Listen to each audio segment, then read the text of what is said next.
मेरा सवाल ये है ऋचा, ये देखें आप भी जो बता रही थी 2012 पार्क स्ट्रीट बलात्कार मामला, कामदुनी सामूहिक बलात्कार मामला, हत्या मामला 2013, मध्यग्राम बलात्कार मामला 13, ऐसे 10-12 इंसिडेंट्स हो चुके हैं right from the moment, from the year Mamata Banerjee came into power, तब से लेके आज तक। बिल्कुल।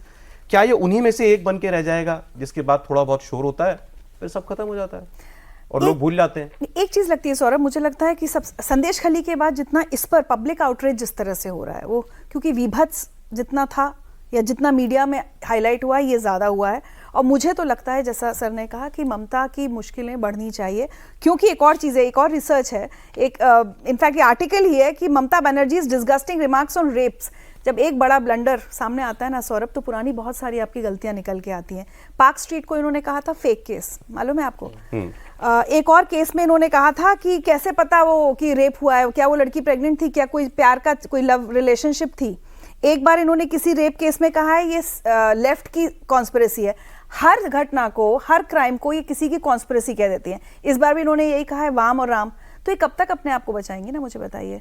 जितने केसेस हम रेप के गिन रहे थे उतने ही डिस्गस्टिंग रिमार्क्स के भी एक पूरी रिसर्च है, कोई भी इसको जाके गूगल कर सकता है। तो ये क्या है, ये तो शर्मनाक है ना। और फिर हम बात करते हैं महिला मुख्य, उस दिन भी हमने कहा so much for a woman chief minister in the state. आप ये बातें करती हैं। इन्होंने 2012 में भी फेक कहा था और आज भी कह रही है वाम और राम की कॉन्स्पिरेसी। क्या बदला 12 साल में सौरभ? नहीं वो तो ठीक है। मेरा सवाल ये था कि जैसे कई बार होता है ना, जब जनता ने कभी जब लेफ्ट को आउट किया होगा तब मन में आएगा ना we would have I think बस हो गया, टाटा बाय बाय, अब किसी और को मौका दो भाई, तुमने बहुत कर लिया। क्या ये मोमेंट बन रहा है इनके लिए? मेरा सवाल ये मुझे तो लगता है आपको जो दो पिछले इलेक्शन हुए, ये वाला लोकसभा इलेक्शन और पिछला विधानसभा इलेक्शन, दोनों उन्होंने नंबर से तो जीते, लेकिन हम लोग क्योंकि एनालिस्ट हैं वोट परसेंटेज पे जाते हैं। वोट परसेंटेज 2-2.5% का फर्क है। जैसे इस इलेक्शन में 2,75,00,000 वोट ममता जी को मिले हैं, 2,35,00,000 वोट भाजपा को मिले। तो 30-40 लाख वोट का फर्क है केवल, वो 2.5% 3% है। उसे टिप करने में ज्यादा समय नहीं लगेगा।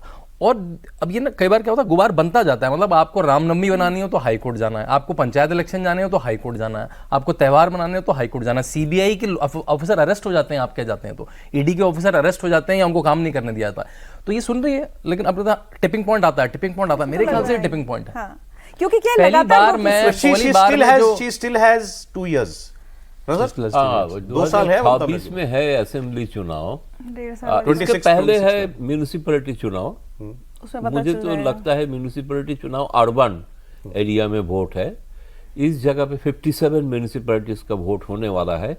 और इस बार लोकसभा मंगल में लोकसभा में अर्बन एरिया में बीजेपी मैक्सिमम बूथ में आगे है लोकसभा चुनाव में। लोकसभा को अगर आप एग्रीगेट करें तो इसमें मुझे एक मुश्किल है, वो अगर वो टालने का कोशिश करेंगे, हम तो टालते हैं, चुनाव अगर टालते हैं तो वो भी एक पॉलिटिकल नया मसला आएगा जिसको कैसे संभाल देगा मुझे पता नहीं। अगर ऐसे गुस्से में संभाल देगा, इस समय में जरूरत था हीलिंग टच जिसको कहते हैं, बाहर आके बोलना चाहिए था हमारा कुछ भूल हुई है, हमें क्षमा कीजिए।